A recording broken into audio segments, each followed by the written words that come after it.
SOLIDWORKS 2020 delivers some powerful new productivity enhancements that make documenting your designs even faster. On a drawing, changing the sheet scale is easily accessible from the status bar, but now in SOLIDWORKS 2020, the list of available drawing scales is customizable. The list is controlled by a text file containing the preferred scales for each standard. In SOLIDWORKS 2019, if you wanted a custom scale that's not on the list, it took several picks to access the sheet properties to enter the desired scale. In SOLIDWORKS 2020, it gets even easier. Now you can enter a custom scale with just 2 clicks. Key in the scale and hit Enter. When creating a detail view, SOLIDWORKS always doubles the scale of the originating view.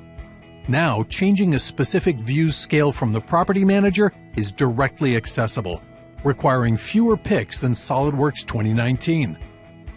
SOLIDWORKS 2020 introduces a new dimension type, the chain dimension.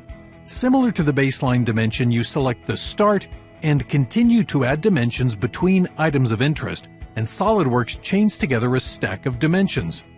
An overall dimension can also be added to define the complete stack.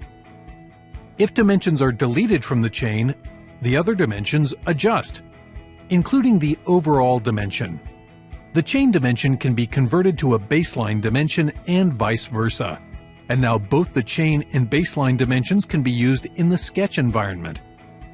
Alternate position views are a great way to depict the motion of an assembly on a drawing, but previously it was limited to assembly models. Now in SOLIDWORKS 2020, alternate position views can be created from part models as well. This is useful when you have one part that's made from another, such as a cast and machined part like this pump housing. These drawing enhancements are just a few of the ways that SOLIDWORKS 2020 can improve day-to-day productivity and help document your designs fast.